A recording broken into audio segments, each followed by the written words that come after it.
예, 주님께들 많이들 물어보셨어요? 모두 대답이 없으시네. 자, 1절부터 1절부터 6절까지 제가 뭐 읽겠습니다. 같이 읽어보시죠. 천천히. 백성이 모세가 산에서 내려옴이 더딤을 보고 모여 백성이 아론에게 이르러 말하되 일어나라 우리를 위하여 우리를 인도할 신을 만들라. 이 모세 곧 우리를 애굽 땅에서 인도하여 낸 사람은 어찌 되었는지 알지 못함이니라. 아론이 그들에게 이르되 너희 아내와 자녀의 귀에서 금고리를 빼어 내게로 가져오라. 모든 백성이 그 귀에서 금고리를 빼어 아론에게 가져가매 아론이 그들의 손에서 금고리를 받아 부어서 조각칼로 새겨 송아지 형상을 만드니 그들이 말하되 이스라엘아 이는 너희를 애굽 땅에서 인도하여 낸 너희의 신이로다 하는지라. 아론이 보고 그 앞에 제단을 쌓고 이에 아론이 공포하여 이르되 내일은 여호와의 절일이니라 하니 이튿날에 그들이 일찍 일어나 번제를 드리며 화목제를 드리고 백성이 앉아서 먹고 마시며 일어나서 뛰놀더라. 여기까지요. 제가 여기 금기름 붓는 집에 왔는데 박형제님하고 뭐 얘기하다가 이제 한참 이 얘기 저 얘기 하다가 박형제님이 자기가 금기름 붓는 집에 오기 전에 이 금송아지가 이 그 거짓 선지자였다는 거를 알았다는 거예요. 그래서 깜짝 놀랐어요. 박형제님한테 이런 영감이 있는가? 그런데 그 얘기를 들었을 때 맞겠다 저는 그랬어요. 그러면 이 맞겠다 그랬을 때 이유가 있어야 되는 거예요. 이제 박형제님이 그렇게 얘기했을 때 저도 영감으로 맞겠다 그랬는데 왜 맞는지를 모르는 거예요. 그래서 오늘까지 생각날 때마다 이거를 주님 이게 뭡니까 하고 이제 이렇게 쳐다도 보고 해도 지금까지 대답을 안 하셨어요. 그래서 오늘 이렇게 보면서 드디어 오늘 어렴풋이 보여요. 이거 말씀대로죠. 너희가 관원들 앞에 섰을 때 무슨 말을 할 것인지 염려하지 마라. 내가 너에게 이를 말을 이르리라.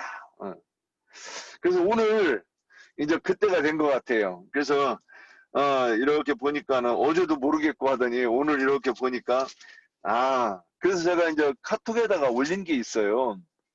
그래서 그렇게 그 답을 구하면 이 답이 나오겠더라고. 그랬는데 물론 뭐 이거는 제가 이렇게 어렴풋이 보는 거고 우리 형제 자매님들께서는 각자 나름대로 주님께 기도해서 기도했으면 받았을 것이고 기도 안 했으면 못 받았을 것이고 그러니까 이제 오늘 한번 심판해 봅시다. 어느 분이 기도하고 어느 분이 기도 안 했는지. 자, 이제부터 이제 말씀해 주시면 됩니다. 어느 분이 먼저 시작하시겠습니까? 교회에서 저는 그렇게 생각합니다. 저는 어떤 말을 우리가 예전에 안수라는 말 또는 뭐 우리가 믿는다는 말도 수도 없이 쓰죠. 믿음이라는 말 뭐 또는 그 안수 받는다, 성령 받는다,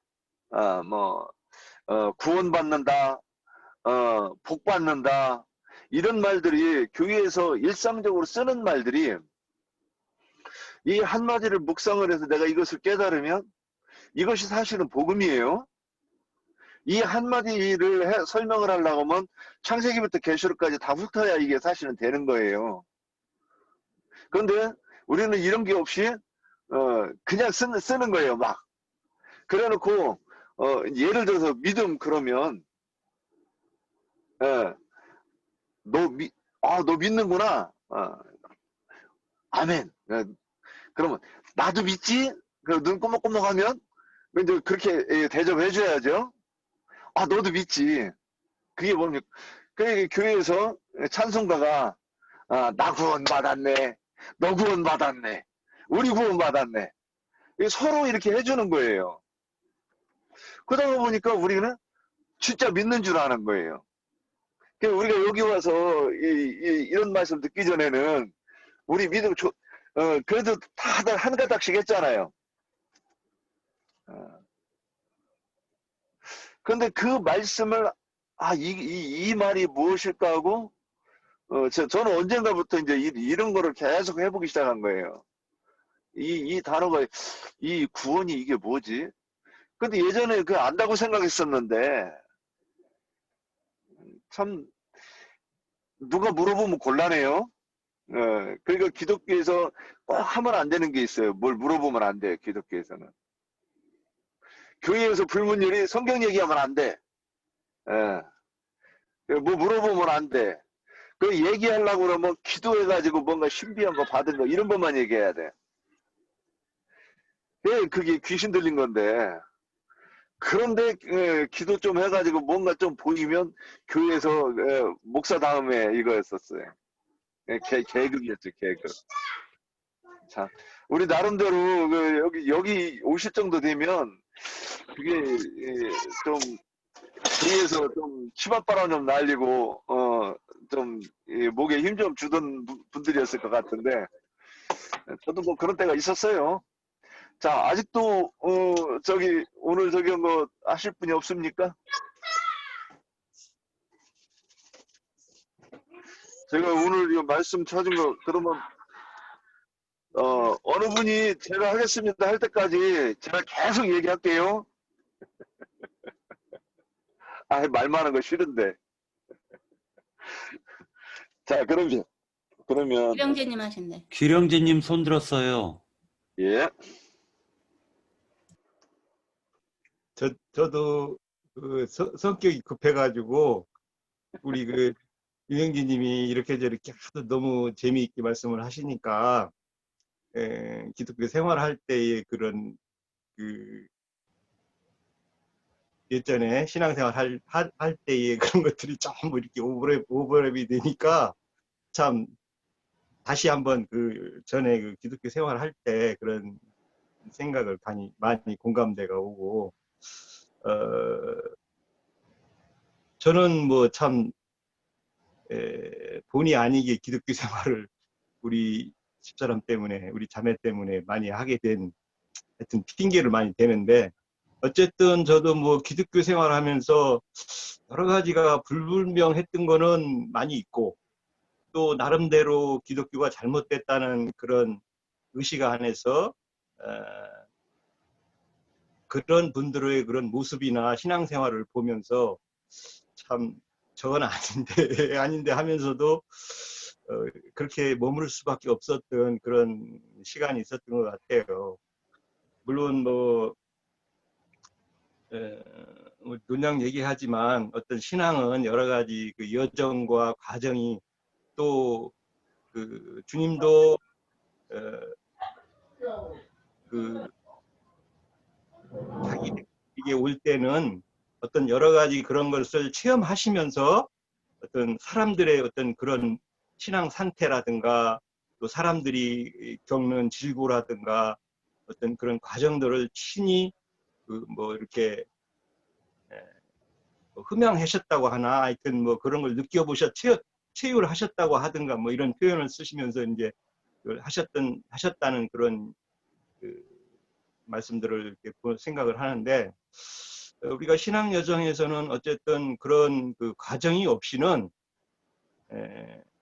더 진리를 느꼈을 때의 더 어떤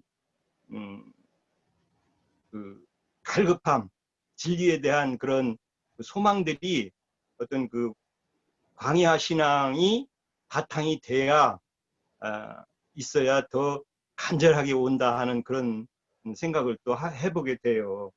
그래서 주님은 이렇게 성경을 통해서 그 이스라엘 백성을 통해서 그런 광야 신앙을 통해서 신앙 여정에는 첫 아담이 타락과 회복의 과정을 겪듯이 또 출애굽한 자기 백성들이 아론을 통해서 그 우상을 만들고 그 자기 그 육과 혈과 그 욕심 속에 흐르는 그런 것을 처리받는 과정, 이런 것들을 우리가 적나라하게 이제 이렇게 말씀들을 통해서 이해를 하는데요.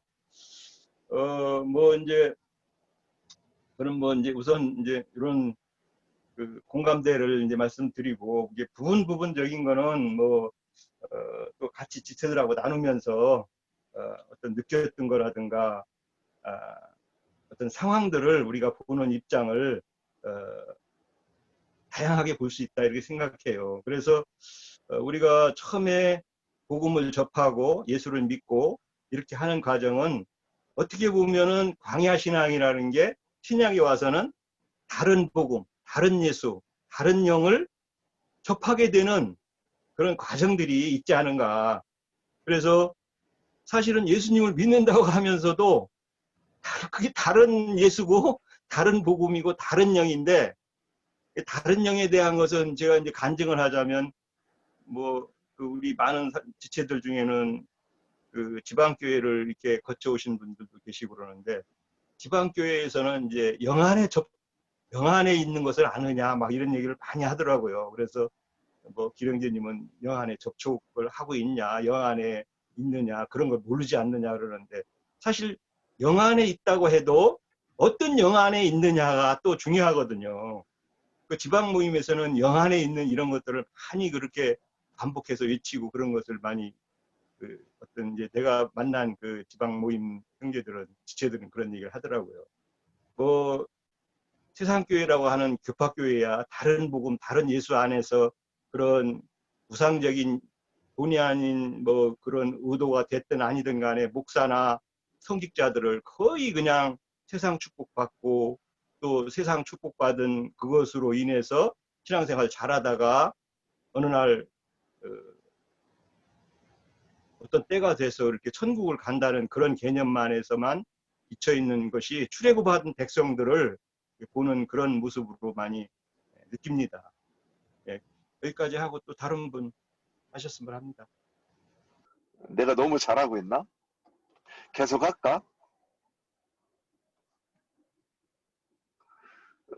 저기 박형제님, 뭐라고 하실 말이 있을 것 같은데 어떻게 좀. 아유, 아니요. 그, 다른, 형제 자매님들한테, 예. 좀 더 시간을 드리려고 저는 좀 오늘 쉬려고 생각을 하고 있었습니다. 그러면 내가 계속 할까요? 그러면은 저희 짧게 얘기하고 끝내겠습니다. 예. 예. 창세기 2장에 보면은요, 네.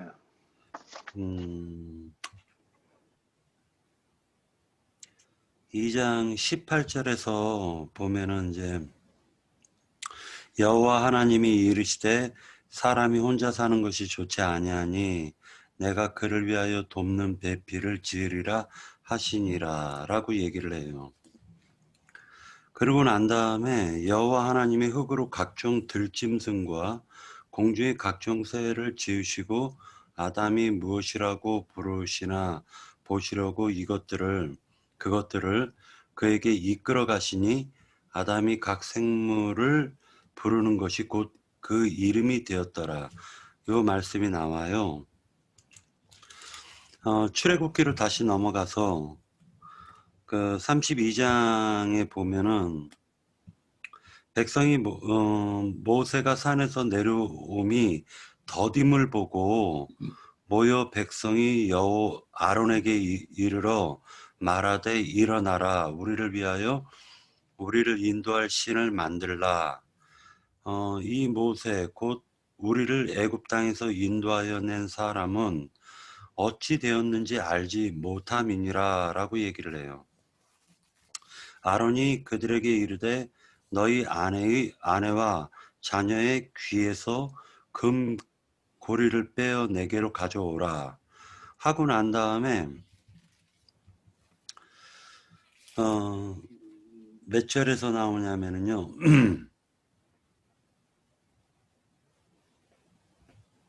그러고 난 다음에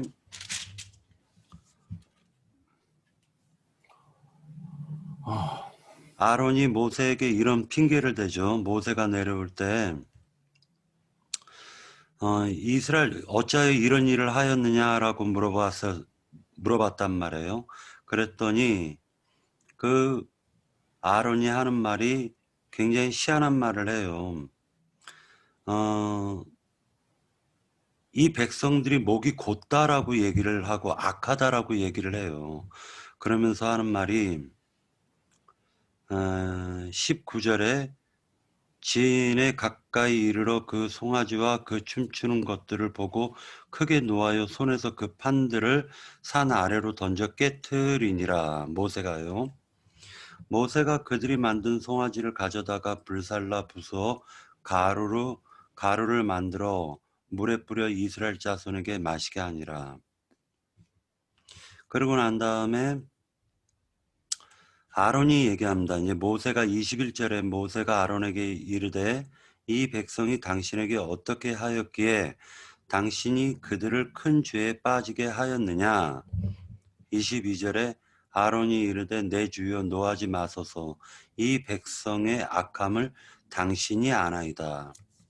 23절에 보니까 그들이 내게 말하기를 우리를 위하여 우리를 인도할 신을 만들라.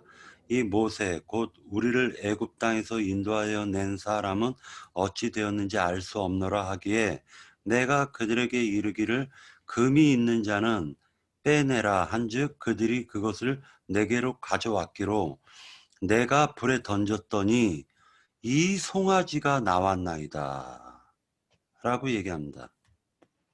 이 송아지가 나왔다라는 거예요. 그러니까 이게 맞는 게 아니라 송아지가 뛰쳐나온 거예요. 보니까 이게 굉장히 놀라운 비밀이 있다라고 저는 생각을 했습니다.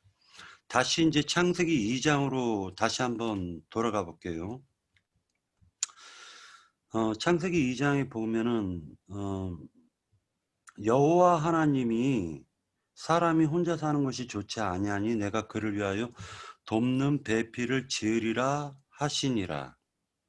여호와 하나님이 흙으로 각종 들짐승과 공중의 각종 새를 지으시고 아담이 무엇이라고 부르나 보시려고 그것들을 그에게 이끌어 가시니 아담이 각 생물을 부르는 것이 곧 그의 이름이 되었더라.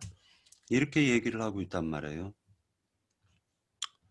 여기에서 어떤 공통점을 갖다 좀 찾아보려고 하고 있습니다. 이유가 뭐냐면은 지금 이제 하나님께서 모세를 통해 가지고 이스라엘 백성을 갖다가 애굽 땅에서 인도해 냈는데 이 애굽 땅에서 인도해낸 이 악한 이스라엘 백성들이 만들어낸 게 송아지를 만들어내요. 송아지를 만들어냅니다. 근데 그 재료가 뭐냐면 아까 얘기했던 것처럼 그들이 금이 24절에 보면 금이 있는지라 빼내라 한즉 그들이 그것을 내게로 가져왔기로 누구한테? 아론에게 가져왔어요. 그냥 아론이 그걸 갖다 불에 던졌더니 송아지가 뛰쳐나온 거예요. 자, 요거를 갖다 이제 지금 생각해 보려고 하는 겁니다. 어떻게 아담이 선악과를 따먹었는가 그 생각을 좀 해보려고 하는 거예요.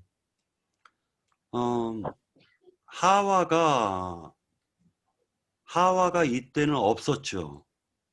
아담이 창세기 2장에 보면 그의 배필 하와는 없었습니다. 그런데 그때 그 배필을 갖다가 하나님이 연결해 주려고 각종 짐승들을 만들어 가지고 아담에게 이끌어 왔다라는 거예요. 각종 짐승들을. 자, 그러니까 지금 요 출애굽기도 제가 보니까 하나님의 그 말하자면은 그 여호와 당신을 위해 가지고 백성들을 갖다 지금 짐승들을 갖다 끄집어냈어요. 끄집어내 가지고 배필 만들려고 지금 하고 있는데 그들이 거부를 하고 송아지를 만들어낸 낸 거예요. 송아지를. 그 송아지는 바로 누구였냐면은 아담을 예표하는 아론으로 보여진다라는 거예요. 아담의 겉사람인 그러니까 모세의 겉사람인 아론으로 보여져요. 저는 거기까지만 제가 얘기하고 끝낼게요. 왜 그러냐면은 어차피 하나님은 종교라는 것은 하나님께서 지은 적이 없다고 저는 바라보고 있어요. 종교라는 것 자체를 하나님은 생각하지 않았다. 그런데 이 종교성이 많은 인간의 그러니까 악함이 결국에는 종교라는 체계를 만들어내는 것이기 때문에 결국 인간들 중심적으로 인간이 높아지려는 어떤 그 속성이 금송아지로 저는 보였던 거예요. 그때 당시에. 그래서 여기까지만 저는 그러면은 잠깐만 할까요? 아니 저는 오늘 이 말씀을 어제 좀 정리를 해놨었어요. 해놨는데 오늘 보니까 왜 이렇게 생경한 것 같이 못 보는 게, 오늘은 이제 제가 내일 출애굽기 집회 때문에 이렇게 출애굽기 4장을 보니까 그 출애굽기 4장 14절에 보면 이제 막 이렇게 그 모세를 보낼 때 나와 함께 여호와가 함께 하는 것을 뭘로 입증해 보일까요? 막 이렇게 이제 모세가 요구를 해요. 그러니까 지팡이를 던져서 뱀이 되고, 또 뭐 손에 가슴이 여니까 손이 뭐 하얗게 되는 어떤 문둥병이 발했다가 또 다시 여니까 손이 치유되고 막 이런 걸 보여줘요. 그런데도 그런 걸 보여주고 만약에 이것도 이렇게 바로에 속한 사람들이 듣지 않게 되면 마지막으로 뭔가 나일강의 어떤 그걸 피로 이렇게 변화하는 거, 이걸 이렇게 보여주면은 그들이 딱 뭔가 반응을 할 것이다, 뭐 이런 말까지 하는데, 그런 걸 보여주는데도 불구하고 이제 모세가 보낼 자를 보내소서 뭐 이러면서 나는 뭐 말을 잘 못합니다 뭐 이러니까 네 형이 있지 않냐 이렇게 이야기하면서 그 14절에 보면 이제 그 모세를 보러 이렇게 아론이 나올 때 아론이 그를 볼 때에 그의 마음이 기뻐했다라고 이야기를 해요. 그러니까 이게 진짜 진정 모세의 어떤 동력자로서의 어떤 기뻐했을까? 아니면 말이 우둔한 모세를 대리해서 하나님은 모세에게 말을 하고 모세가 아론에게 일러주는 말을 회중들에게 공포하는 것은 아론이란 말이에요. 그러면 이게 일반 듣는 사람들은 그 배후에 있는 하나님이나 모세나 이걸 간 것도 없고, 실질적으로 자기들 앞에서 이렇게 이렇게 뭔가 하나님의 어떤 대언자처럼 말을 선포하는 아론만 이렇게 두드러지게 될 거란 말이에요. 그런데 여기에서 아론이 모세를 만나러 나왔을 때 그의 마음이 기뻤다라고 하는데 뭐 때문에 기뻤을까 이런 생각이 들었어요. 그래서 이게 이제 어쩌면 아론이 모세의 그 말이 어눌한 걸 자기가 대리하게 되면 자기가 모든 것에 이렇게 포커싱을 받게 되면 자기가 이 두드러지는 어떤 그런 모습 때문에 기뻐했을까? 자, 이거하고 지금 오늘 이제 이 금송아지하고 이것이 연결되지 않았을까? 우선은 우리가 이제 그 출애굽기 20장인가요? 가면은 이제 십계명을 보면 나 외에는 다른 신을 두지 말라고 그러고, 그 다음에는 어떤 형상으로도 만들지 말으라고 그랬단 말이에요. 그런데 이제 실질적으로는 이 모세가 지금까지는 이스라엘의 어떤 인도자로서 보이는 어떤 하나님의 어떤 대리인으로서 눈에 보이는 어떤 존재가 이렇게 있었는데 갑자기 40일 동안 안 보이는 거예요. 그러니까 이 보이는 그들은 어떤 보이는 거에 의해서 뭔가 안식도 하고 편안도 누리고 이랬는데 갑자기 그 자기 자신의 어떤 안위를 위탁했던 모세가 안 보이니까 불안해진 거죠. 그래서 이게 이제 실질적으로 이제 아론에게 가가지고 보이는 하나님을 만든 것이 이게 금송아지다라는 얘기예요. 네. 그래서 보이는 하나님과 보이지 않는 하나님. 그래서 이 유대인들은 늘 뭘 보기를 원하죠. 그래서 이적과 표적을 구하는 이런 신앙으로 이렇게 연결이 된다라고 이렇게 보여지고, 그런데 이제 왜 그러면 하필 거기서 만들어진 게 다른 생물도 있을 수 있는데 왜 송아지였을까? 금송아지였을까? 그러니까 우선 이제 송아지가 왜 됐을까라고 생각하면, 이 송아지라는 거는 그 이집 고대 근동에서 그 송아지에 대한 우상은 어디라도 있었어요, 거의. 이 송아지를 우상의 어떤 자기 자신들의 어떤 신으로서 이렇게 섬기는 거는. 그래서 애국 같은 경우에도 내가 이렇게 찾아보니까 그들에게도 이 송아지를 우상으로 섬기는 어떤 그런 것이 있었어요, 애국에도. 그러면 이들이 이제 그 아론이나 다 이 아론보다도 그 보이는 신을 요구했던 그 이스라엘 자신들이 그들이 원하는 것이 송아지였을 거다.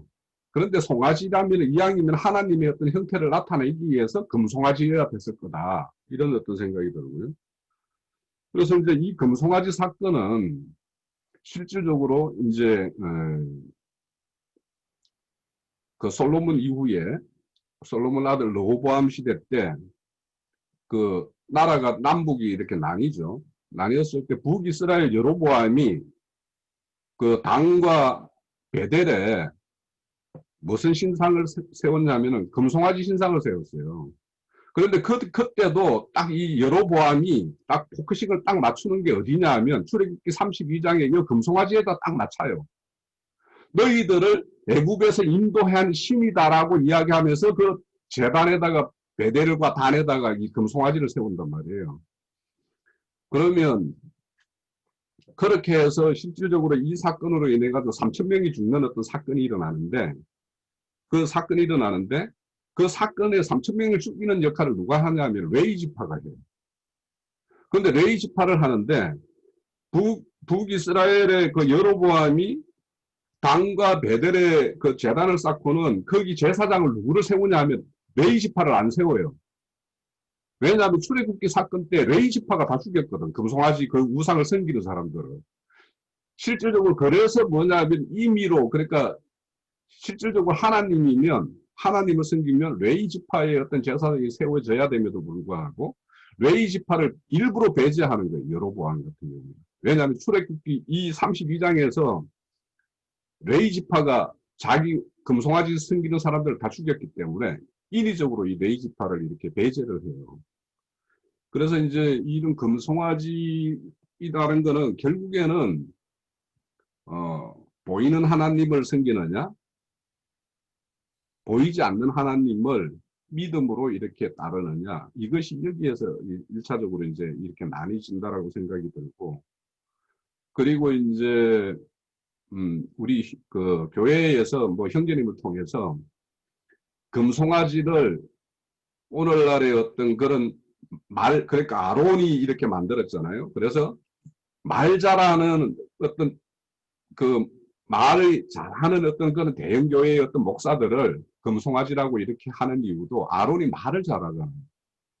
그래서 이제 사람들이 아론의, 왜냐하면 모세가 있지만은 하나님과 모세의 어떤 관계가 직접적으로 이렇게 회중들은 잘 모르는데 회중들은 누구를 보냐면 아론을 통해서 늘 들어왔었어요. 그러면 그 대형교회에 말 잘하는 목사들이라는 거, 이 사람들을 이렇게 우상으로 섬기는 거는 자기 어떤 인도자라고 새롭게 세우는 거는 이 아론을 따르는 것과 매우 마찬가지죠. 결국에는. 그래서 이렇게 맹신하는 거나 어떤 내용의 어떤 그런 하나님에 의해서 나온 말인지 아니면 그 잘난 목사들의 어떤 입에서 나오는 것지, 이런 것들을 분별하지 못하는 그런 맹목적으로 이렇게 목사들을 따르는 이런 사람들을 그 금송아지를 따르는 그런 자라고 우리 뭐 교회 중에서는 워낙 많이 들어서, 그래서 아마 우리 금기름 붓는 집에 형제 자매님들은 이 금송아지 하면 오늘날 자칭 잘 나간다라고 하는 이는 어떤 목사들을 금송아지 우상 숭배하는 거다라고 이렇게 다들 이렇게 나름의 인식은 다 가지고 있을 거예요. 그거는 워낙 많이 말씀을 하셨기 때문에. 그래서 형제님이 그런 이 질문지로 올라왔을 때 형제님은 이게 좀 생경했는가 모르겠지만 우리 건기름 분들 집에는 이렇게 가보면 그런 거와 관련된 자료도 무지무지 많이 올라와 있고 그래서 좀 익숙한 소리였어요, 사실은. 그래서 좀 이쯤 할게요. 저도 예. 그 새로운 사람들이 있고 그러면 새로운 사람들은 나영재님이 혼자 이거 다 할 수가 없는 거니까 이 형제들과 나눌 때 이게 계속 이게 이 아래로 흘러 이렇게 넘쳐서 가야 되는 거라고 저는 보는 거예요. 근데 나영재님께서 이게 사람이다, 이 목회자다 그렇다고 그래가지고 그 금송아지가 목회자야 이렇게 얘기하면 그 사람한테 무슨 유익이 있고 그 생명이 되겠는가? 제가 지금 이 문제 제기를 하는 거예요, 사실은. 제가 믿음이라는 것도 저 혼자 이렇게 묵상해 봤을 때 제가 믿음이라는 이 단어를 한 2년에 걸쳐서 이렇게 이제 깨달음을 조금씩 주시더라고요. 저도 그래서 여기 와서도 그 믿음에 대해서 이렇게 저렇게 얘기를 하는데 별로들 관심이 좀 없는 것 같더라고요. 예, 보니까. 그래서 저는 지금 계속 이런 것들이 궁금해서 이 쓰는 말을 또 올리는 거예요. 그래서 여기서 이제 제가 오늘 좀 조사를 좀 해봤습니다. 제가 경찰관처럼 돼가지고 도대체 하나님 여기서 뭐라고 하시는가 궁금해서. 출애굽기 32장 1절부터 쭉 하는 게 이게 그분의 말씀이고 그분이 여기다가 뭔가 비밀을 숨겨가지고서는 야 상훈아 너 이거 뭔지 알아? 이렇게 뭔지 알아까지는 들리는데 제 귀에 들리는데 그 다음에 이게 뭔지를 몰랐다는 거죠. 그래서 오늘 찾아보니까 여기서 이제 4절에 아론이 그 너희 이제 그 2절에 너희 그랬어요. 너희. 그러니까 너희 그러면 항상 그 주님이 어, 주님이 당신과 제자들을 포함해서 이렇게 이야기할 때는 우리라고 얘기를 많이 하시더라고요. 표현이. 근데 너희는 나와 상관없는 것을 많이 표현하는 것 같아요. 그런데 또 가끔가다 교회에 있는 형제들한테 너희 이렇게 이제 표현도 해요. 근데 여기서 너희라고 그러는 건 누군가 이게 잘 보니까 아론에게 일어나서 우리를 위하여서 신을 만들어 주시오 그래요. 근데 하나님의 정체성 속성이 뭐냐? 스스로 계신 분이셔요. 근데 이 인간들은 뭐라고 얘기하느냐? 당신이 모세하고 상관없는 그 신을 좀 만들어줘 이렇게 얘기하는 거예요.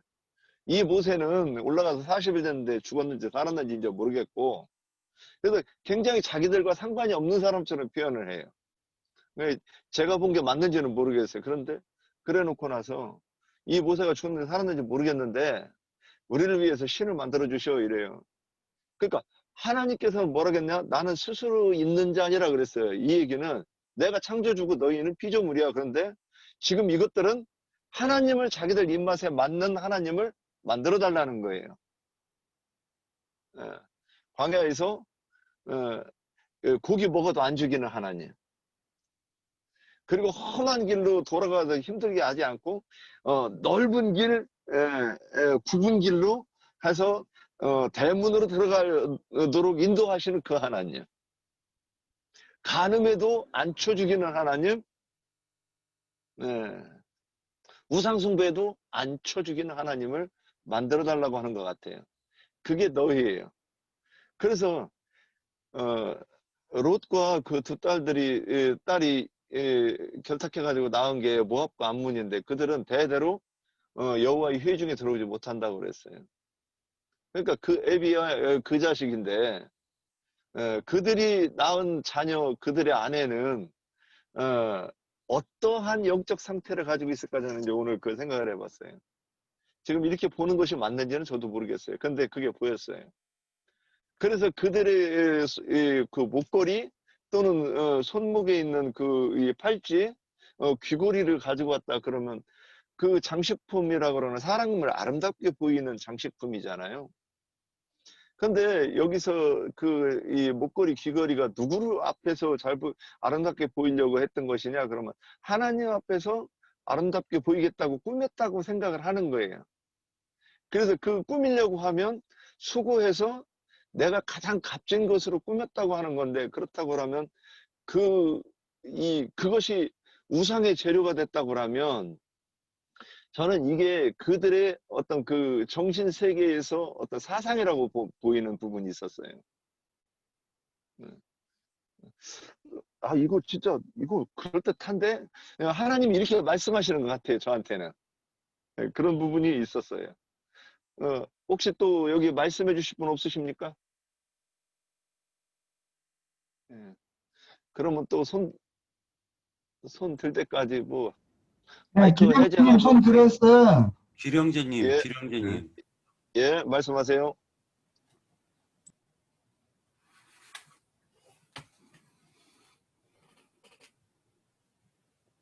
예, 뭐 저기 윤상훈 형제님이 자꾸 저기 하는데 너무 안 하니까 제가 짧게 하겠습니다. 이제 거기에 대한 답은 아니고 이제 나인재님도 계시고 그러니까 저도 좀 궁금한 게 좀 있었어요. 또 이렇게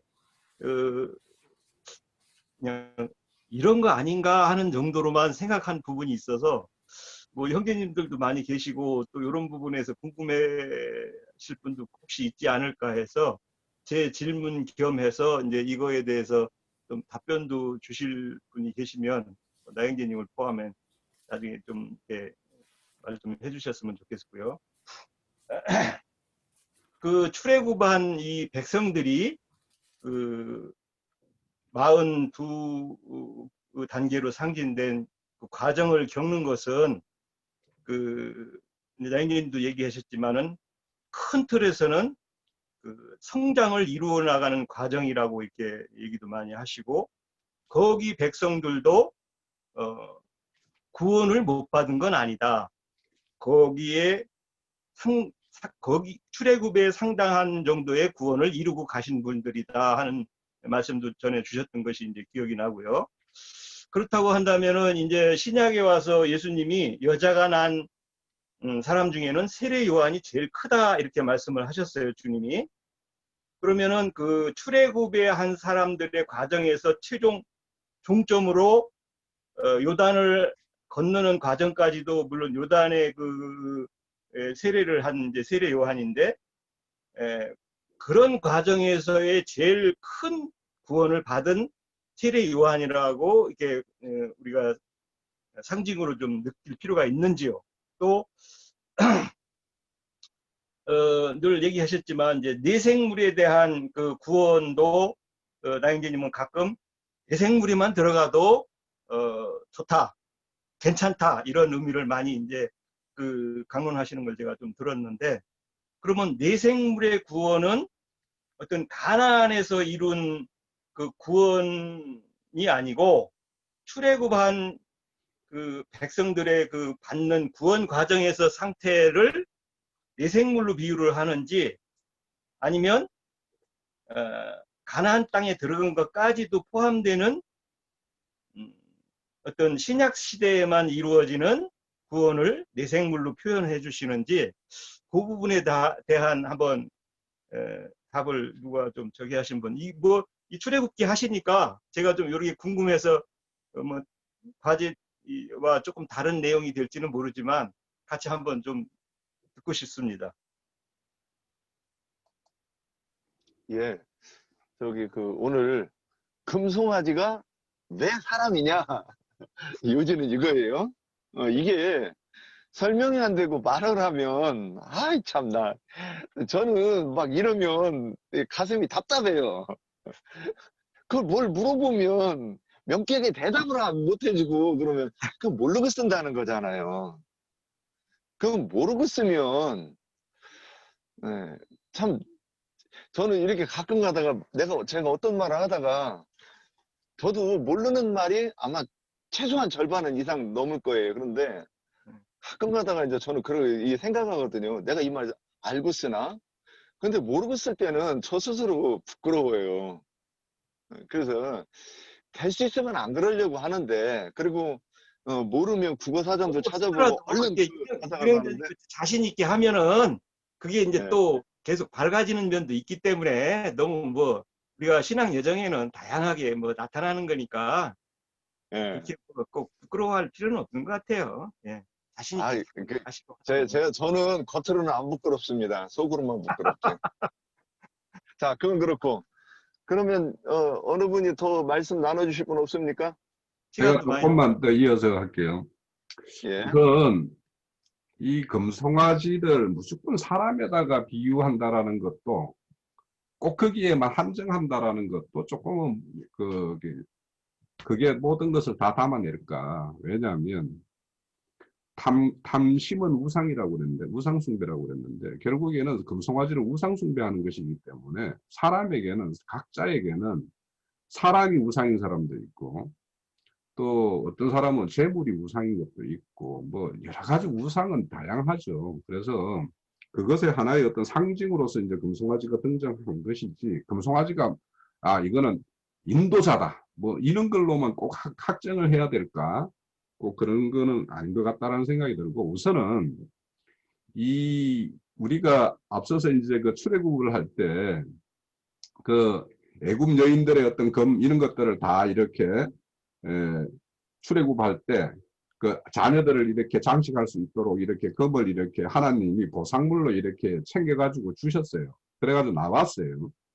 그런데 그렇게 보상물로 가지고 나온 이 재물을 어떤 용도로 쓰느냐에 따라서는 하나님에게 온전하게 어떤 드림이 될 수도 있고, 자신이 어떤 인위적으로 뭔가를 막 이렇게 쓰게 되면 금방 아론처럼 금송아지가 튀어나오는 거예요. 그런데 이 야곱이 그 밧단 아람에서 자기 어떤 외갓댁에서 나올 때 금고리 뭐 이런 것들을 다 챙겨 나왔었죠. 그런데 그거는 결국에는 뭐냐, 하나님이 베델에 갈 때 그 노상에다 다 묻게 만들었어요. 그런데 이제 지금 여기는 그것을 이렇게 묻지 않고, 그러니까 그 묻었다라는 건 온전히 어째 보면 하나님께 드림이 됐다라는 거예요. 그게 아무 무용지물로 그냥 어디 묻었지만 그것이 온전히 하나님은 그걸 받으시는 거예요. 그거를. 그런데 지금 이렇게 뭔가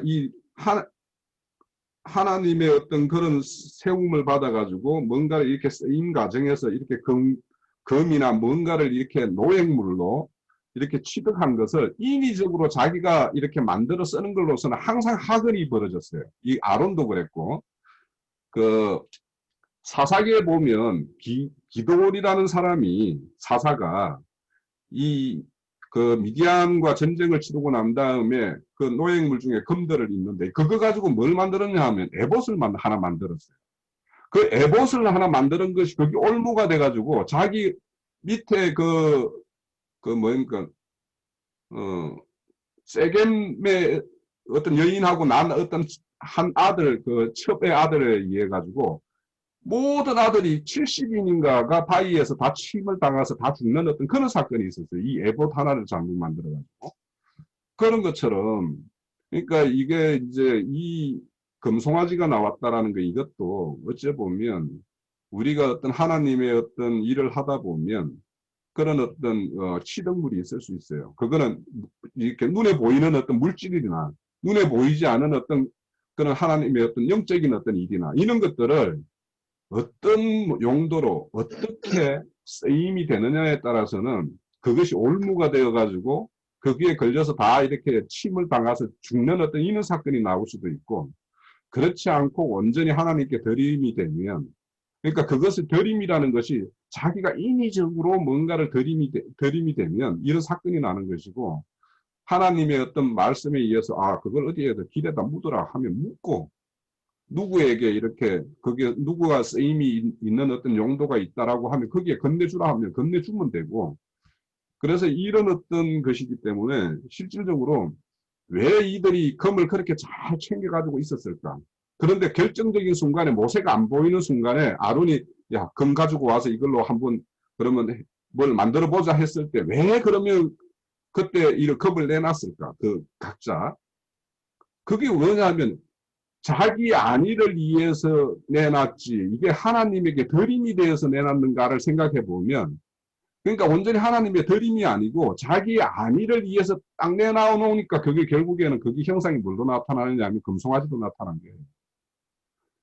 그래서 우리가 지난주 우리가 그 출애굽기 강론할 때 그 노획물들 이런 것들 하나님이 보상물로 이렇게 준 것들을 어떻게 쓰임이 되게끔 할 것인가 이거에 대해서 우리가 그렇게 형제님을 통해서 우리가 이렇게 들었었는데 그런 것에 대한 어떤 하나의 어떤 그 가르침도 이 가운데는 있다라고 생각해요.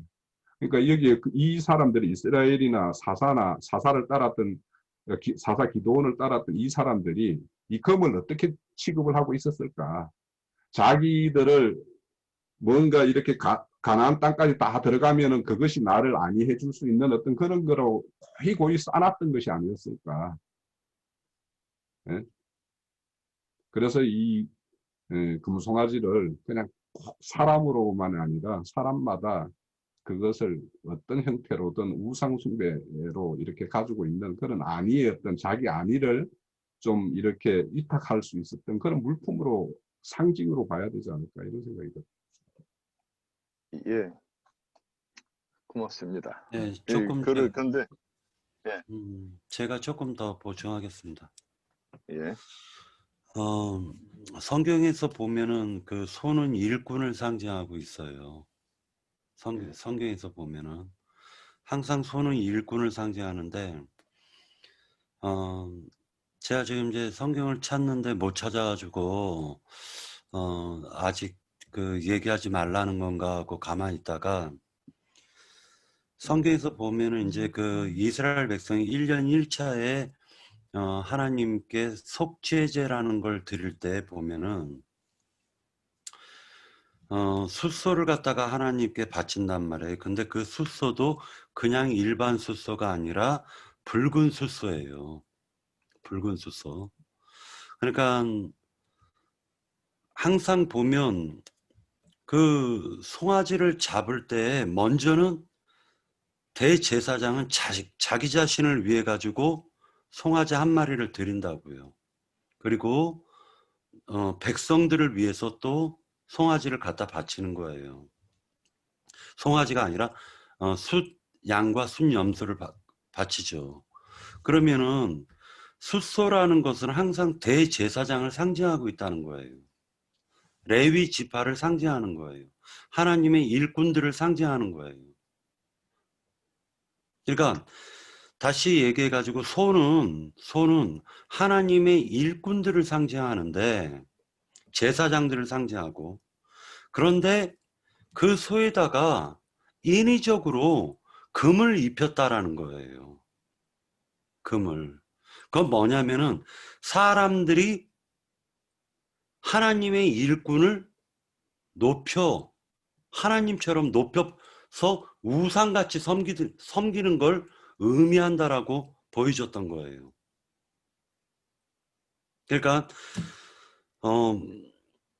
그래서 제가 아까 창세기에서 보면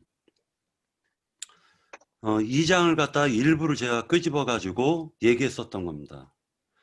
광야에서의 그 제사법으로는 실제로 하나님의 배필인 교회가 나올 수가 없다라는 거죠.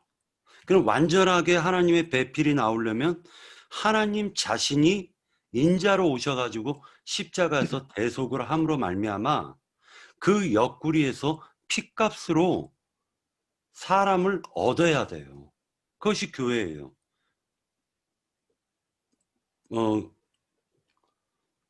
피값으로 사가지고 거룩하게 분별해서 불러 모은 그 교회를 통해 가지고 하나님이 영광을 받으시는 거죠. 실제로는요. 그러니까 그것이 짧게 창세기 2장에서는 21절에 보면 여호와 하나님이 아담을 깊이 잠들게 하시니 잠들매 그가 그 갈빗대 하나를 취하여 살로 대신 채우시고 여호와 하나님이 아담에게 취하신 그 갈빗대로 여자를 만드시고 그를 아담에게로 이끌어 오시니 아담이 이르되 이는 내 뼈 중에 뼈의 살 중에 살이니라. 남자에게서 취하였은즉 여자라 부르리라 하시니라. 이렇게 나온단 말이죠. 한 구절을 더 찾아보겠습니다. 자, 민수기 7장을 한번 보도록 하겠습니다. 민수기.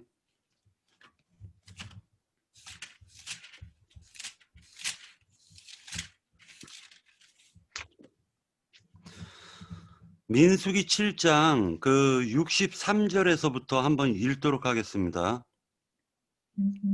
또 번제물로 숫송아지 한 마리와 순양 한 마리와 1년 된 어린 양 한 마리며 속죄 제물로 순염소 한 마리이며 화목 제물로 소 2마리와 순양 5마리와 순염소 5마리와 1년 된 어린 양 순양 5마리와 이런 형식으로 나온단 말이에요. 그래 놓고 제가 지금 찾으려고 하는 게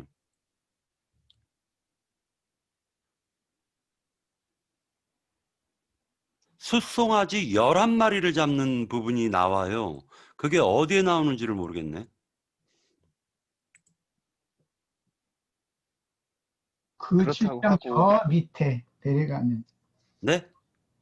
7장 맨 저 아래쪽으로 자꾸 내려가면은 그 재물이 숫자가 더 많아지니까 이게 이스라엘 족장들을 위해서 제사하는 제사법이잖아요. 민수기 7장 하면. 네네네네. 예. 그러니까 날짜가 점점 후반부로 갈수록 첫날부터 둘째 날, 셋째 날 점점 재물이 많아진단 말이야. 그러니까 그 이제 더 밑으로 내려가 보라고. 네. 그러니까 87절에 87절에 네, 그러니까 결과적으로는 뭐냐면은 그 이스라엘의 최종적으로는 말하자면 두령들을 위해 가지고도 그러니까 머리들을 위해 가지고 송아지들을 잡아요. 그 대표성이라는 거죠. 대표성. 그러니까 결과적으로는 뭐냐면은 소 하면은 무조건 하나님의 일꾼이요 머리된 사도들을 의미하고 있다라고 저는 보여진 거예요. 그런데 하나님이 불러낸 그 사도들이 하나님 자기 자신을 높인 자가 있었는데 그 높인 자가 대표적으로 으뜸되기를 좋아했던 디오드레베가 한 사람이 나왔단 말이에요. 자, 그 디오드레베의 말을 듣는 사람들은 그의 배필이에요. 디오드레베의 배필인 거예요. 하나님이 하나님의 집인 베델을 갖다 지으려고 했는데 안 해죠, 안 해. 그런데 그 숫송아지가 금송아지가 돼가지고 자기 배필을 만들어 버리면은 하나님의 집인 베델을 벳아웬 만들어 버리잖아요. 결과적으로는 뭐냐면은 아론이 금송아지가 뛰쳐나온 것이 아니라 사실은 이스라엘 백성들이 아론을 우상으로 떠받들어 준 것이다 라고 보여진 거예요. 아론을 하나님처럼 떠받들어 준 것이다 이렇게 보여진 거예요. 네. 그것을 성경에서 묘사하기를 불에다 집어넣었더니 송아지가 뛰쳐나왔다라고 표현한 거죠. 네. 지금 예를 들어 가지고 신천지에 보면 이만희가 괜히 나온 게 아니라 그 신천지에 있는 모든 무리들이 사실은 이만희를 떠받들어 가지고 금송아지 만들어 놓고 있잖아요. 지옥불에서 뛰어나왔구만. 네, 그렇죠. 지옥불에서 뛰쳐나오는 거죠. 예를 들어서 조윤기 목사가 처음서부터 그냥 그 사람이 금송아지가 되고 싶어서 금송아지가 된 게 아니라 그 주변에 있는 몇몇 장로들하고 권사들이 막 치켜 세워 올려주고 아이고 우리 조영기 목사님이 최고라고 막 하니까 그냥 금송아지 돼버리는 거예요. 이건 저도 마찬가지예요. 옆에 한 10명만 나를 갖다가 아이고 그냥 막 그냥 잘한다 잘한다 하면은요, 저도 엉덩이에 뿔 나가지고 금송아지 될 수 있다라는 거죠. 이게 결과적으로는 사람이 금송아지인 거예요. 사람이 또 금송아지 만들어주고.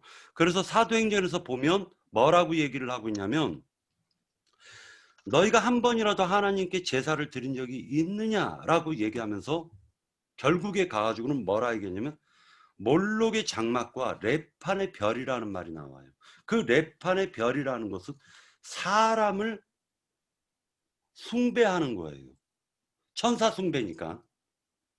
천사 숭배라는 것은 결국 사람을 숭배하는 사상이라고요.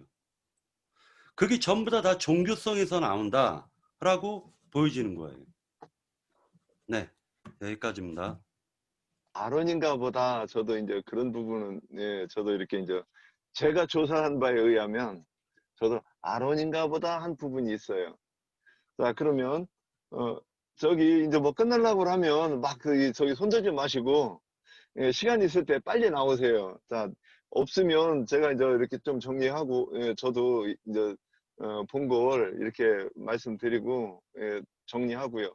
자, 또 말씀하실 분 계십니까? 두 분이 계세요. 예, 김태순 자매하고 김애자 자매. 예, 그러면, 애자자매님께서 먼저 하시면, 그렇게 하시죠. 다음에 음소거 김태준 자매님. 푸시고요. 김태순 자매님 먼저 하십시오. 네, 박 형제님이 앞에서 저하고 번복되는 말씀이기 때문에 그거는 제가 안 하고요.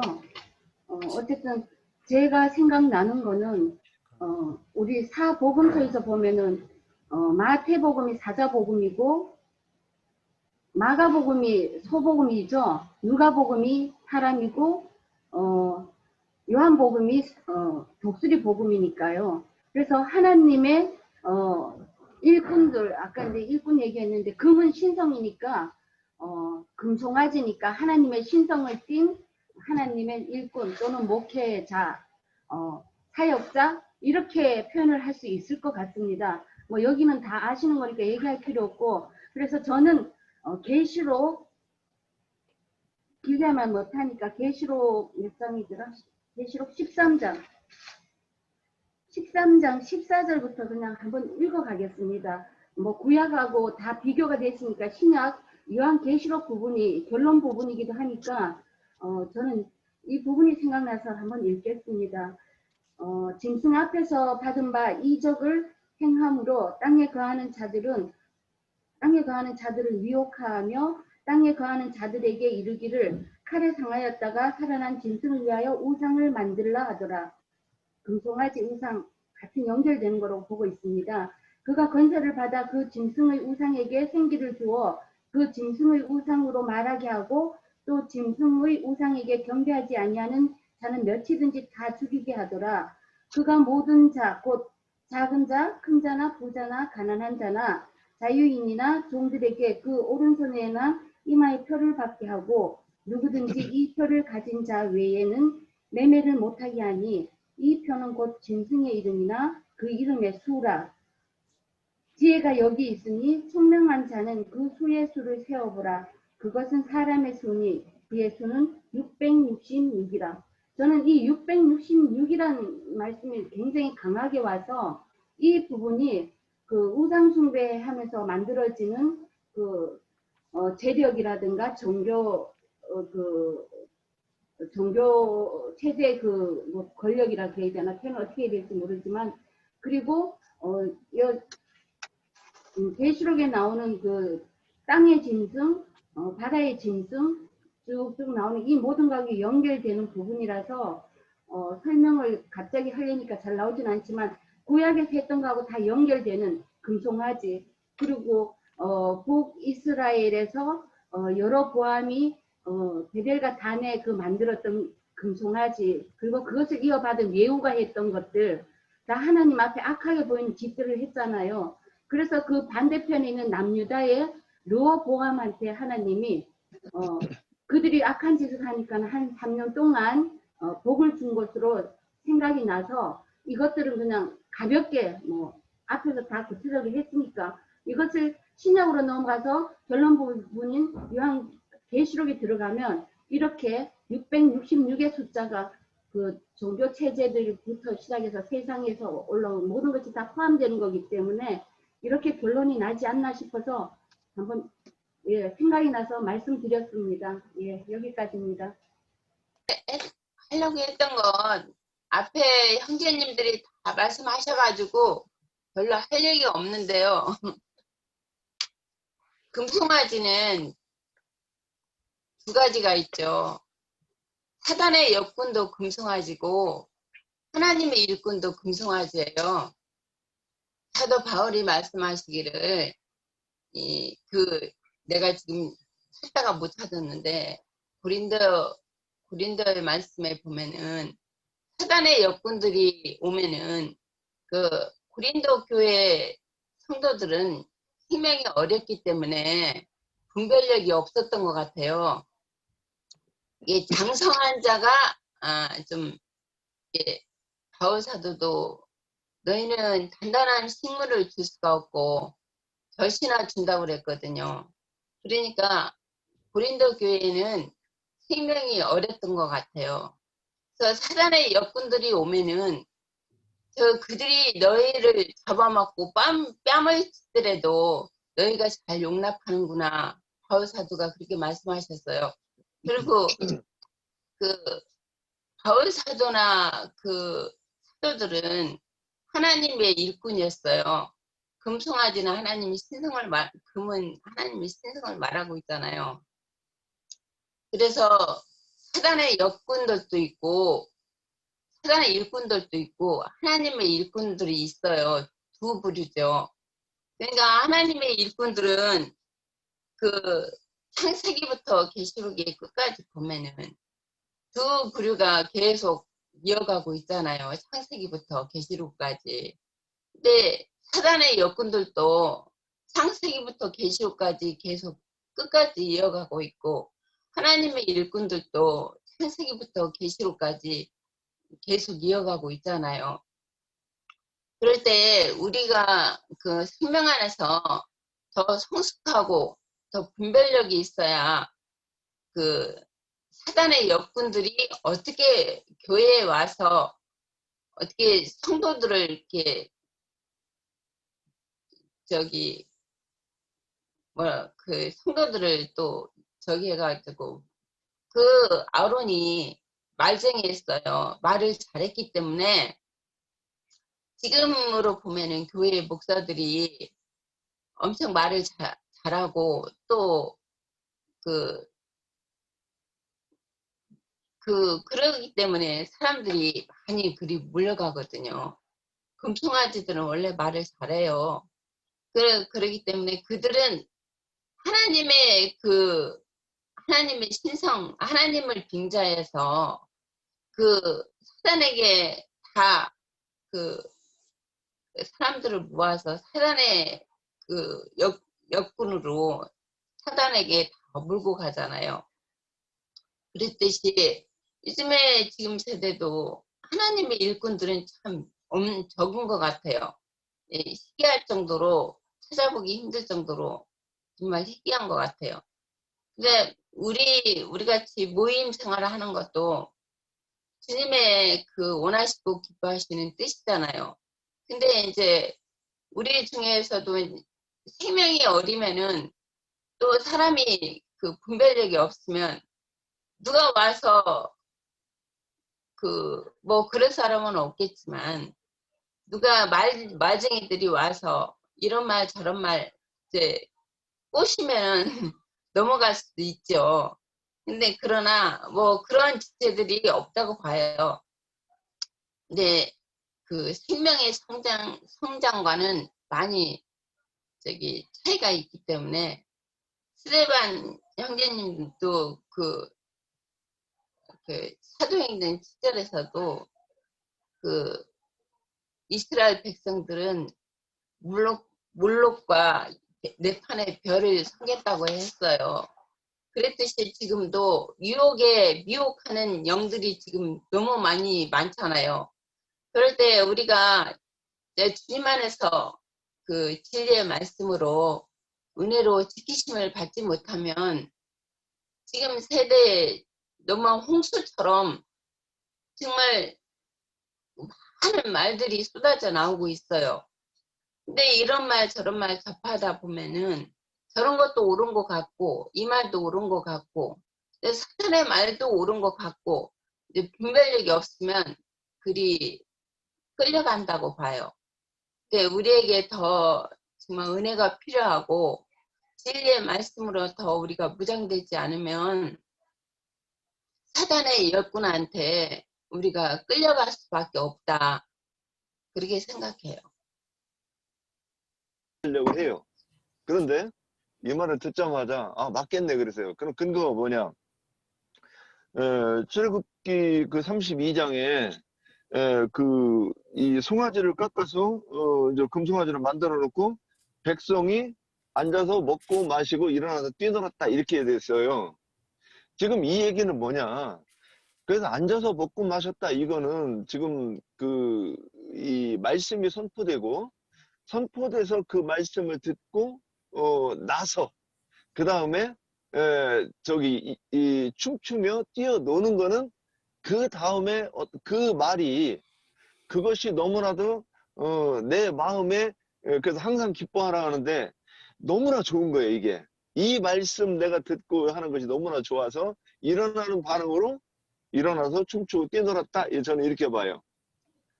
그래서 그러니까 아 이것은 말씀이 선포되는 것이겠구나 이렇게 이제 생각을 했어요. 그냥 거기까지가 제가 받은 계시였어요 그때는.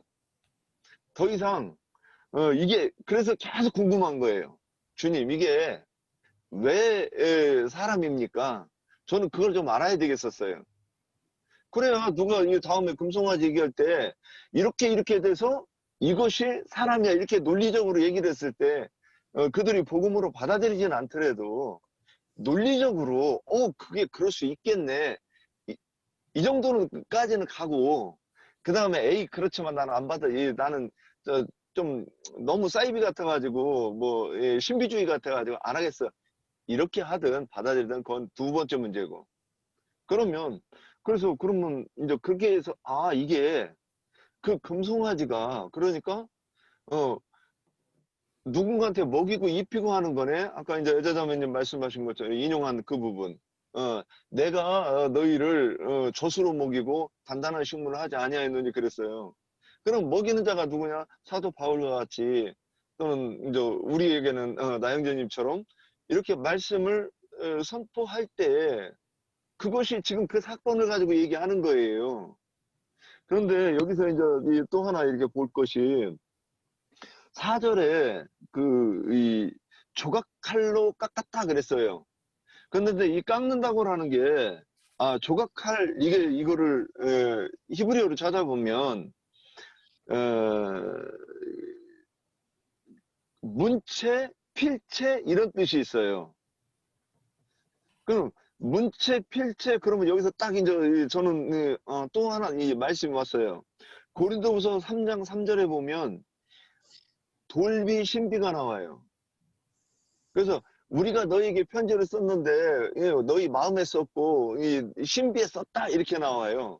그러면 사도 바울이 이 가르친 교훈의 말씀을 지금 편지라고 얘기한 것처럼 저는 그렇게 얘기해 봤어요. 그러니 이 부분은 조금 이제 저기 틀린 부분은 저기 하시고 그 다음에 데살로니가후서 3장 17절에도 내가 쓴 편지마다 이렇게 돼 있어요.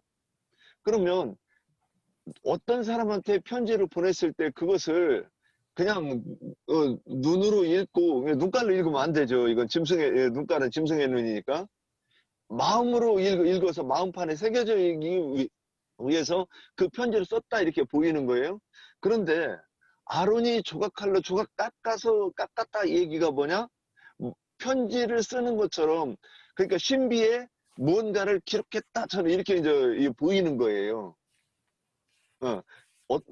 금송아지가 아니 금송아지를 만들었다. 그래서 저는 아론인가? 아니면 이 금송아지가 아론인가? 아니면 아론이 가르치는 그 사상을 말하는 것인가? 저는 이 부분을 명확하게 아직 이게 얘기를 할 수가 없었어요. 그 다음에 그래서 이제 그 부분을 이렇게 보시고 그 다음에 제가 아까 우리에게 인도할 신을 만들라 그랬을 때 그 부분에서 첫 번째는 아까 이제 말씀드렸습니다. 하나님은 어떤 분인가? 신은 스스로 있는 자여야 되는 거예요.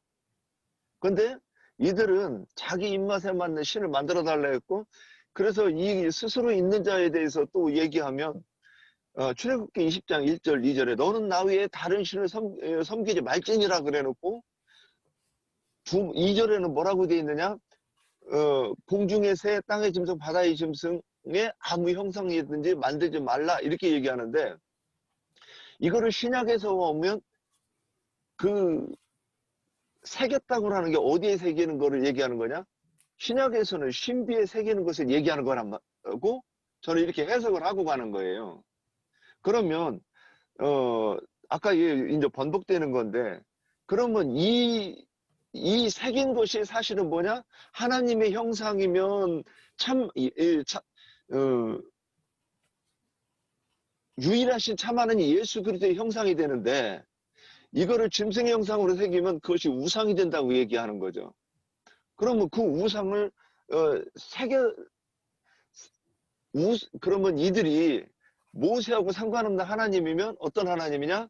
자기들이 원하는 우상을 얘기했던 거라고 보는 거예요.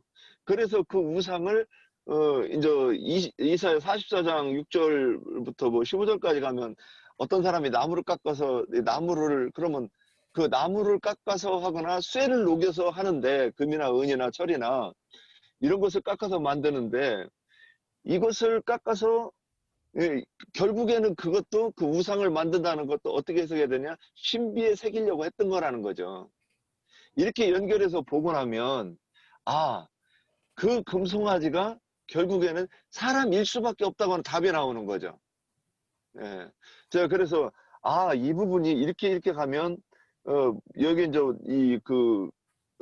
오늘 이거를 이제 히브리어 성경으로 이렇게 이제 원어로 이렇게 좀 이해하려고 구체적으로 윤곽을 잡으려고 찾아가다 보니까 이제 양이 너무 많아가지고 이제 그 부분을 제가 언급을 안 했는데, 요렇게 보니까 그거는 말씀을 선포하는 그러니까 사람들 앞에서 교훈을 가르치는 존재를 얘기하는데, 진리를 선포하지 않는 거짓 복음을 그러니까 그들이 자기의 귀에 가려운 귀를 긁어줄 수 있는 말을 들려주는 그 자니까 그게 거짓 선지자였고, 그 거짓 선지자를 금송아지라고 했던 거구나. 저는 이렇게 보았습니다.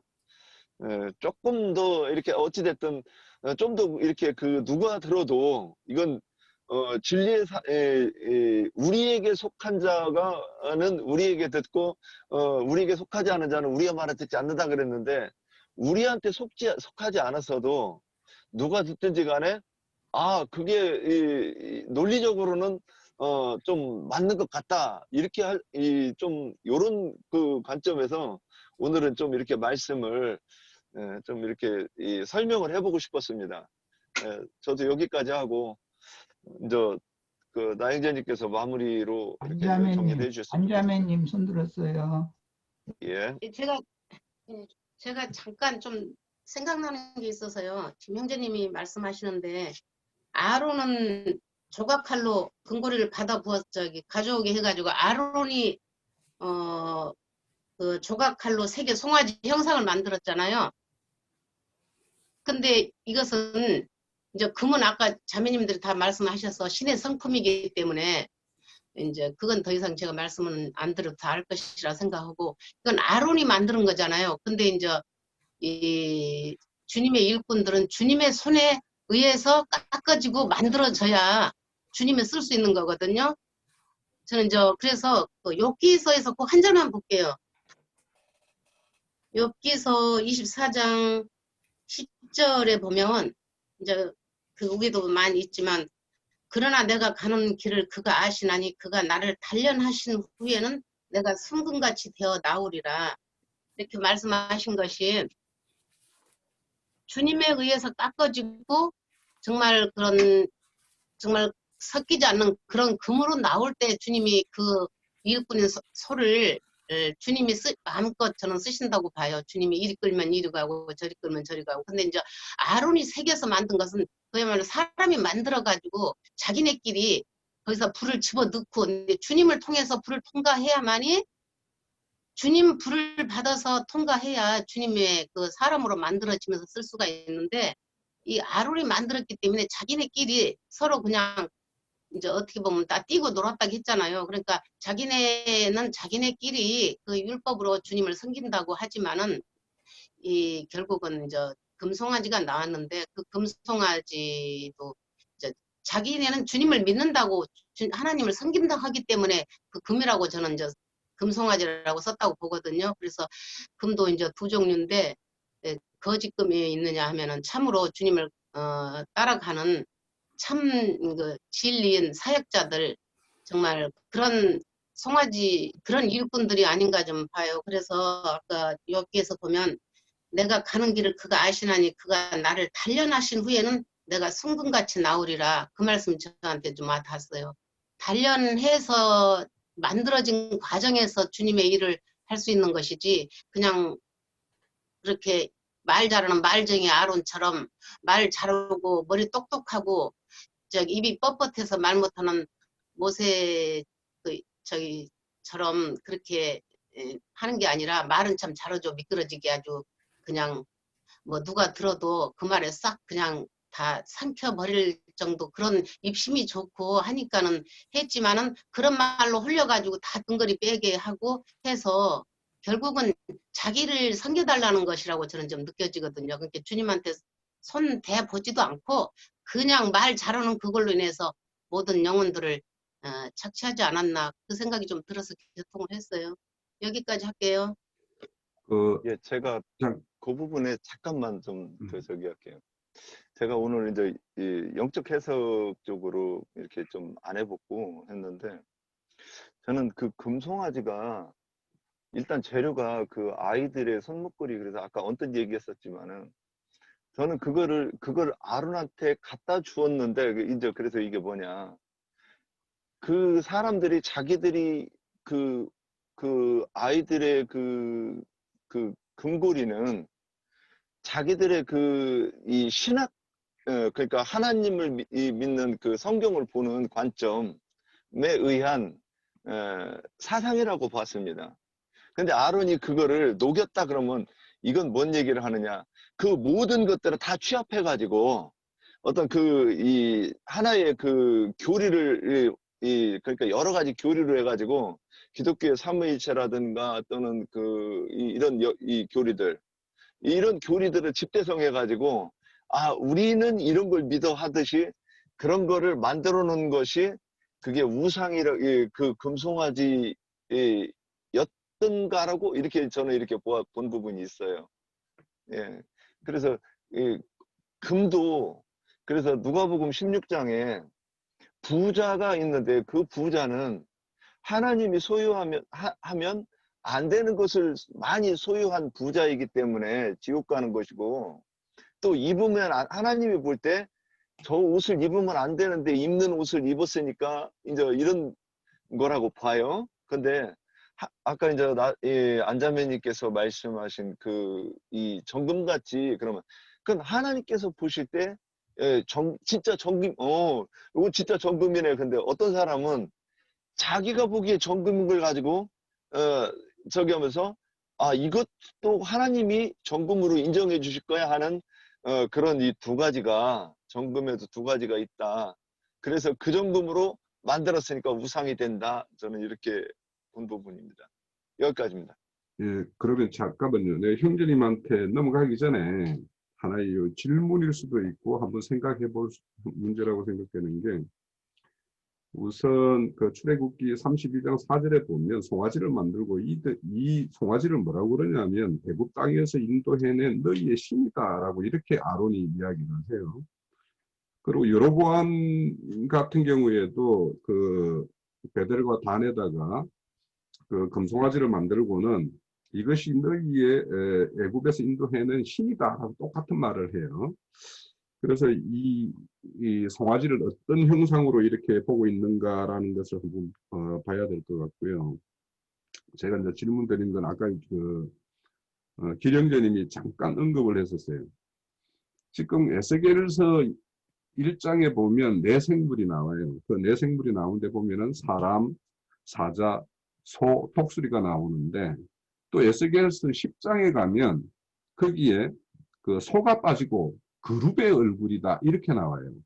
그러면 이 그룹이라는 것이 뭐냐면 그 하나님의 어떤 그 언약궤 위에 속죄소 위에 두 그룹이 이렇게 마주보고 있는 하나님의 어떤 보호자를 상징하는 어떤 그 그룹을 이렇게 말하는 것으로 보이는데, 그래서 이 소와 이 언약궤 위에 속죄소 위에 그 그룹과 어떤 꼭 관련이 있는 것인지, 그래서 1장에서는 소가 등장하는데 에스겔서 10장에는 그룹이 이렇게 대체가 돼요. 그리고 이제 계시록의 4장에 가면 하나님 보좌 앞에 그 네 생물의 이렇게 얼굴이 있는데 거기에도 보면 사자, 송아지, 사람, 독수리 이렇게 나와요. 그래서 아까 이렇게 우리 그 박영재가 이렇게 이 에스겔서나 이 그 계시록의 네 생물은 다 하나님의 영을 잘 이렇게 영이 나가고자 할 때 함께 이렇게 나갔던 그런 어떤 그 바퀴처럼, 바퀴의 어떤 것처럼 이렇게 묘사를 하고 있어요. 같이 행하는. 그래서 이 생물이라는 것은 결국에는 하나님에게 충성된 그런 어떤 충성된 사역을 다 수행한 어떤 그것을 상징을 하는데, 그래서 이 송아지하고 금송아지하고, 그래서 이제 아까 박영재가 이 송아지로서는 자기의 어떤 본분이 그냥 충성된 어떤 그런 종으로서의 어떤 그런 사역인데, 그 금이라는 것으로 이렇게 하나님을 흉내낸 어떤 그런 형상을 이렇게, 그래서 하나님의 어떤 보좌의 안전, 어떤 이런 것을 상징하는 거 아닌가.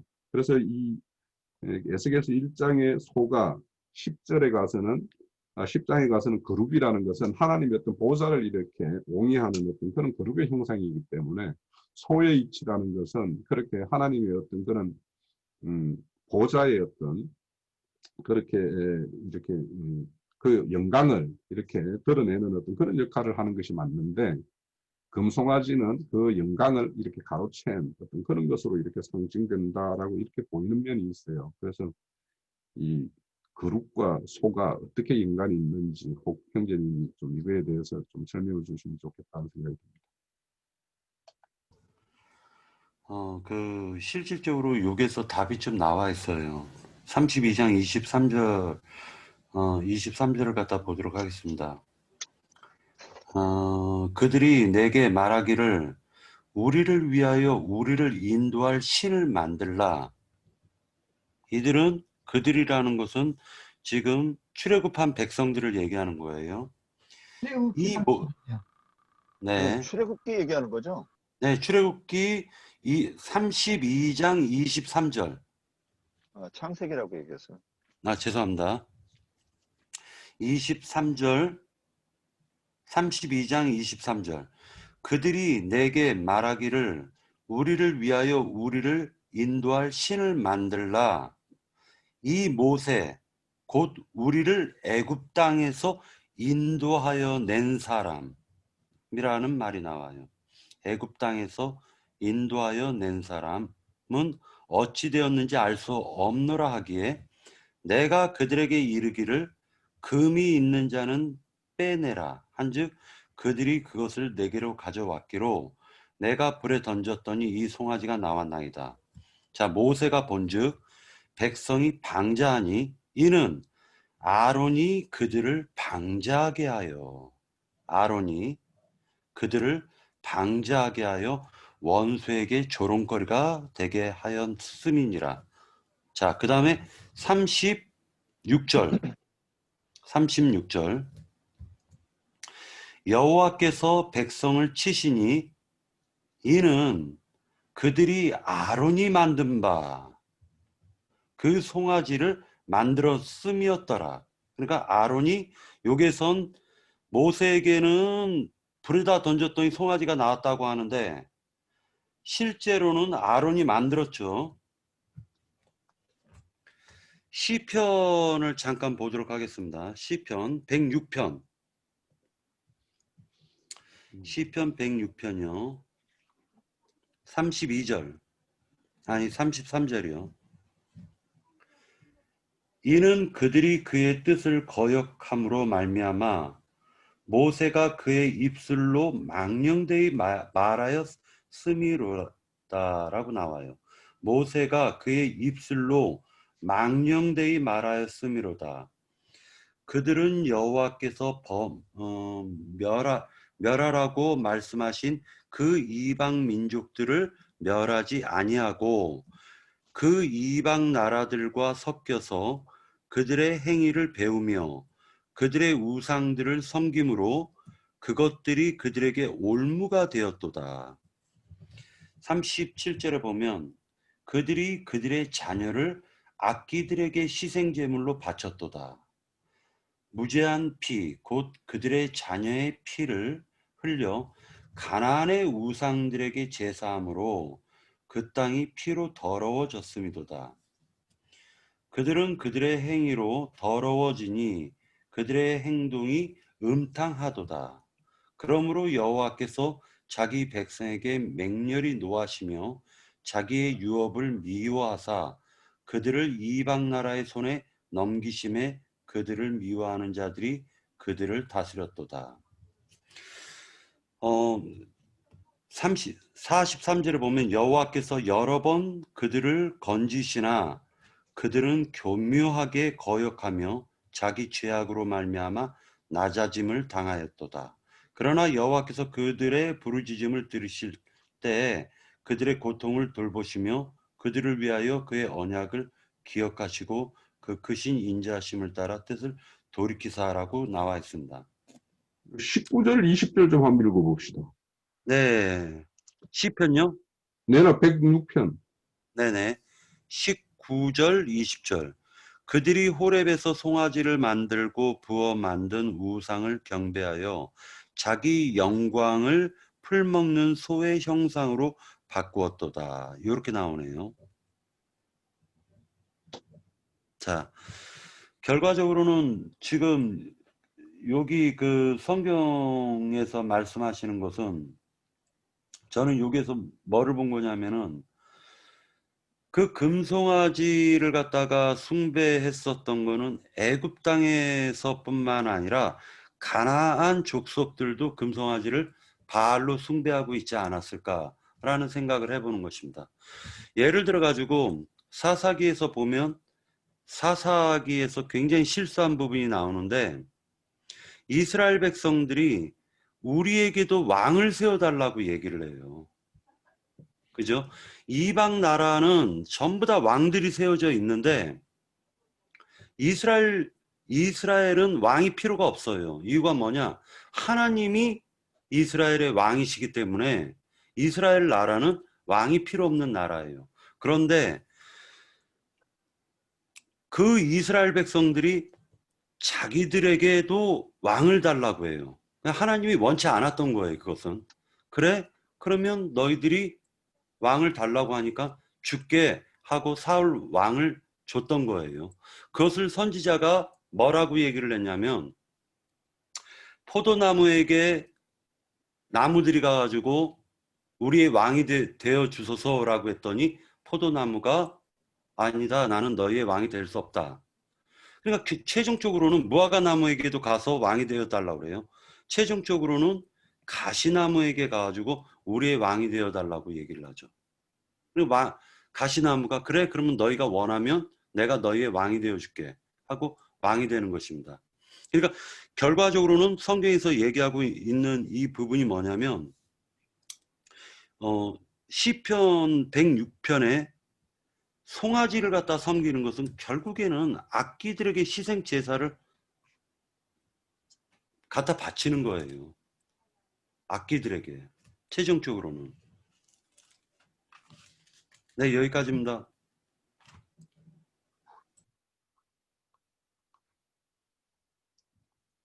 우리 윤영재님이 또 안 보인다. 여기 있는데요.